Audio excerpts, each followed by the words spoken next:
Good stretch.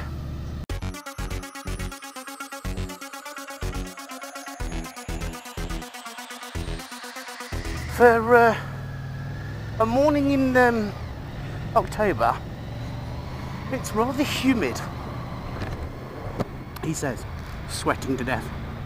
But then that might be still the remnants of my flu. God, I'm steaming up something as well.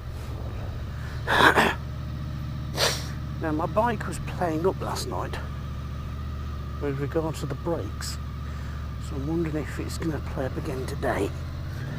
I'll have to see.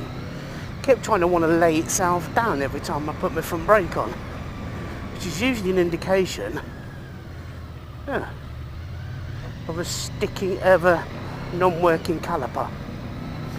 It might be alright, we'll see. Anyway, good morning, welcome back, and let's get into it.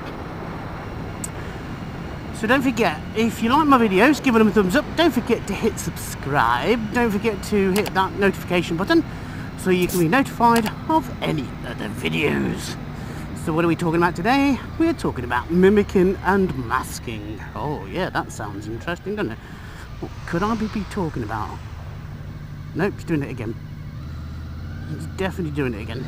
So, I had my workplace assessment just recently for my autism, and one thing that came out of it was that I do something called mimicking and masking, and basically what that means, mimicking basically means is observing subtle social interactions that happen between neurotypical people, that's those that are not on the autistic spectrum disorder, and copying them basically.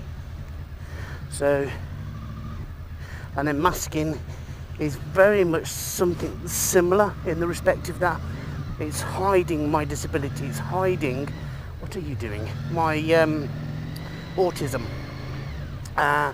in the effort of blending in or fitting in as supposedly seeming normal.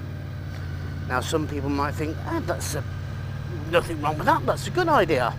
Why shouldn't you want to be normal? Well, here's the thing. It's okay doing this, but it takes a hell of a lot of energy to do it. And therefore, I am wasting energy. You see, for neurotypicals to blend in and to follow social norms is a normal thing. Whereas I actually have to consciously think about it. A neurotypical person doesn't consciously have to think about anything, but unfortunately for myself and for a lot of other autistic people, we have to consciously should I say, think about our actions and think about what we're doing, which takes valuable energy away from us and then leaves us very tired. So in all sense of purposes, it's a bad thing. Now, the problem is trying to break that habit is very hard, and it's going to be incredibly hard, and unless you have supportive people, then it's going to be difficult to do, and that's one thing that they've said. Now here's the crux of the matter, is this is one action I've got to do if I'm going to stop being mentally and physically exhausted at the end of the day at work, and it's classified as a reasonable adjustment in the respect of that my work colleagues have to accept that, but whether they will or not is a different matter, and that's half the problem. It was interesting, I got this thing, a pamphlet the other day, and it was talking about your disability, and it said in there the first thing you have to do with any disability is to accept it. Now here's the thing, I personally accept my disabilities. The problem is society, my work colleagues and everybody else doesn't. So they continue in the same old merry way regardless of how I feel or how much it affects me. And I know I say me a lot, but then it's the same, other autistic people will probably have something similar or probably experience something similar. And nobody ever asks us exactly how we feel about any given situation. And a lot of the time we don't get clear information or clear instructions, so a lot of the times we feel very isolated and very kind of excluded, which is why some of us do this mimicking and masking, in order to feel less secluded. Less secluded? Yes, less secluded and more included.